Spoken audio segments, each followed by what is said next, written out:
pour discuter de l'importance de cette mission et des attentes qu'elle suscite, je reçois Jeff Nankervis, président directeur général de la Fondation Asie-Pacifique du Canada. Monsieur Nankervis, bonsoir et merci beaucoup d'être avec nous.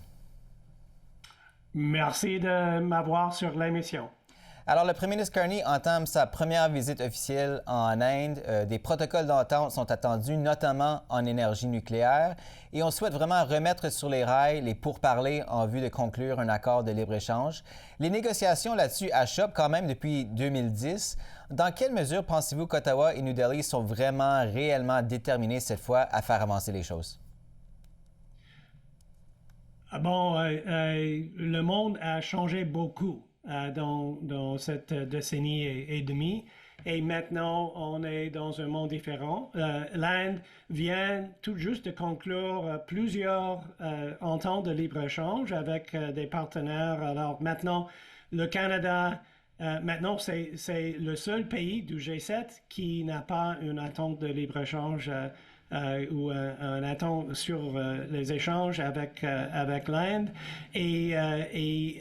Alors, de côté indien, il y avait un changement d'approche sur le scène globale en ce qui concerne les ententes de libre-échange. Et évidemment, sur le côté canadien, comme on connaît bien, on cherche, c'est très urgent maintenant de chercher à diversifier nos marchés, non pas seulement pour les exportations, mais aussi pour les investissements. Et c'est un but très important pour le Premier ministre Carney dans ses voyages la semaine qui a déjà commencé, la semaine prochaine en Inde et aussi d'autres destinations, c'est de chercher de l'investissement. Alors, il y a une forte volonté des deux côtés d'avancer les relations commerciales et les relations sur l'investissement et aussi sur d'autres domaines. Justement là-dessus, quelle est l'importance du marché indien pour le Canada aujourd'hui et dans quel secteur le Canada pourrait-il vraiment se positionner, voire peut-être même prendre plus de place, par exemple, face à la Chine dans sa relation avec l'Inde?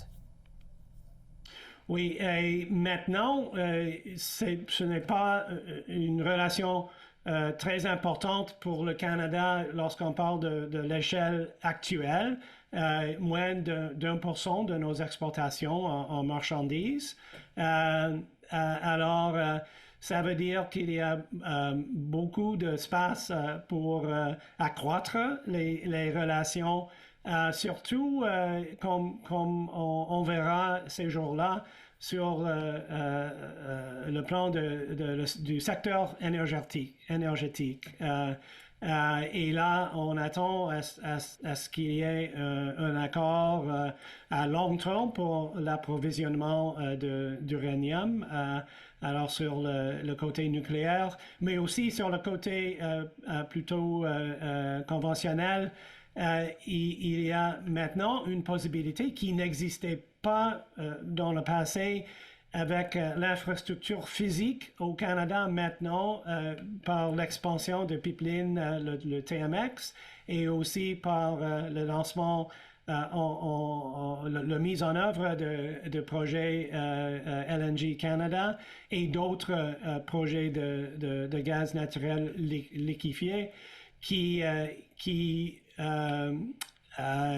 donne maintenant la possibilité des exportations de ces matières en Inde. Et l'Inde, parmi tout le monde, dans les décennies qui viennent, parmi toute la croissance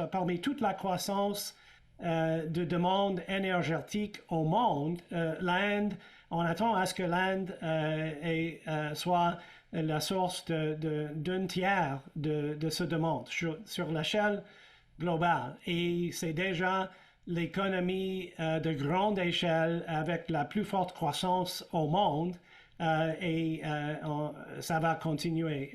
Alors, beaucoup de possibilités. Et sur le côté indien, il y a une volonté de diversifier leur source d'approvisionnement des ressources énergétiques.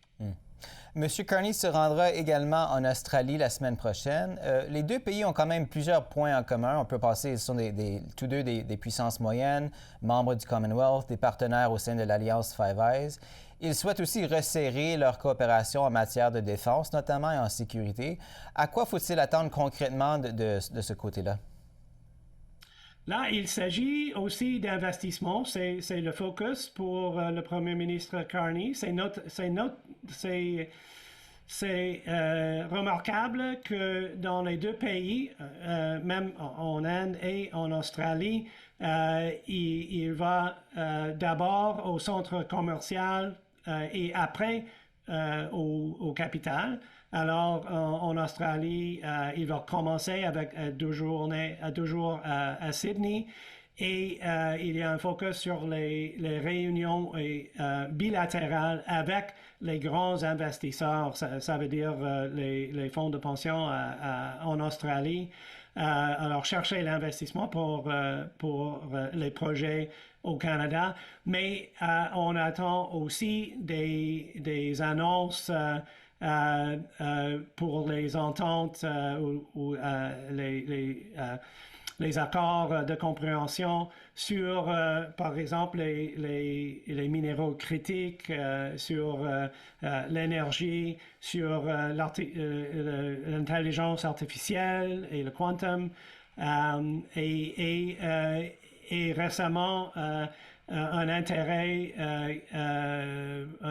nouveau sur le plan de coopération dans les secteurs d'industrie pour la défense. Alors, c'est très probable qu'on va avoir des annonces sur des mesures ou des mécanismes de coopération dans le secteur de défense et en ce qui concerne les industries pour le secteur de défense.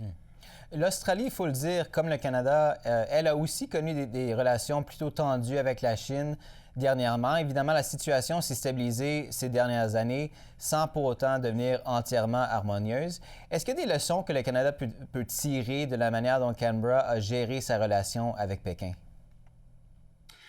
Je crois que les leçons ont déjà été intégrées par le gouvernement de M. Carney. C'est de poursuivre des échanges commerciaux en même temps de garder une certaine caution sur les domaines de sécurité et les choses qui touchent aux droits humains, mais de prioriser les échanges sur le commerce et l'investissement et là, les approches maintenant qui n'étaient pas la même, ça fait 1 an, sont maintenant à peu près semblables. C'est de poursuivre les échanges. Le Canada n'a pas d'accord de libre-échange avec la Chine, ce qui est le cas pour l'Australie. Mais on a l'ambition d'accroître la coopération ou les échanges commerciaux dans certains secteurs. Alors, je crois que les approches maintenant sont pas mal semblables. Jeff Nankervis, président-directeur général de la Fondation Asie-Pacifique du Canada. On va devoir s'arrêter là-dessus. Merci encore une fois d'avoir été avec nous ce soir. Merci bien.